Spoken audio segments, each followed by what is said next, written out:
আগামী সংসদ নির্বাচনের জন্য নোয়াখালীর বেগমগঞ্জে দাঁড়িপাল্লার সমর্থনে মোটরসাইকেল শোভাযাত্রা অনুষ্ঠিত। সাইফুল ইসলাম, নোয়াখালী জেলা প্রতিনিধি।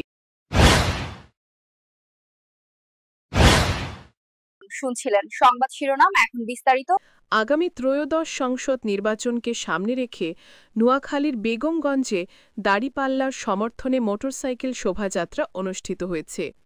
শনিবার সকালে নোয়াখালী ৩ বেগমগঞ্জ সংসদীয় আসনের বাংলাদেশ জামায়াতে ইসলামী মনোনীত সম্ভাব্য সংসদ সদস্য পদপ্রার্থী জামায়াতে ইসলামী নোয়াখালী জেলা সেক্রেটারি ও বেগমগঞ্জ উপজেলা পরিষদের সাবেক দুইবারের ভাইস চেয়ারম্যান মাওলানা বোরহান উদ্দিনের সমর্থনে বেগমগঞ্জ চৌরাস্তা থেকে শুরু করে মাইজদি বাজার হয়ে রাজগঞ্জ ছয়ানী রোড দিয়ে চন্দ্রগঞ্জ থেকে আবার চৌমোহনী হয়ে জমিদার হাট পর্যন্ত এই মোটরসাইকেল শোভাযাত্রায় বেগমগঞ্জের ১৬ ইউনিয়ন ও ১ পৌরসভার নেতাকর্মীদের স্বতঃস্ফূর্ত অংশগ্রহণ ছিল।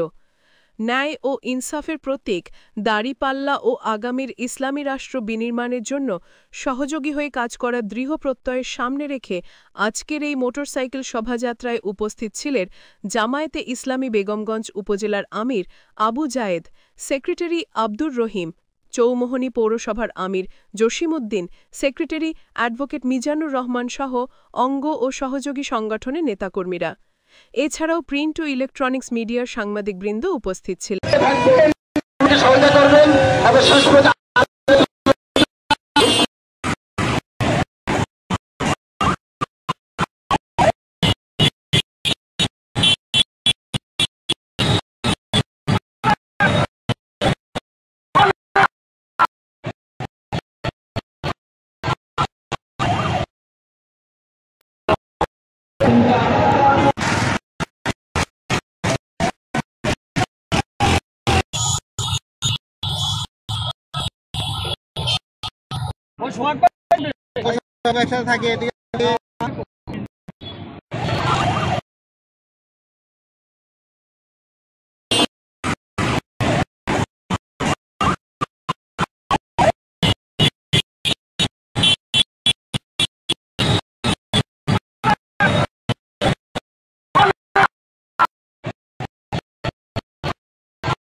শুনছিলেন বিস্তারিত কসবা টিভি।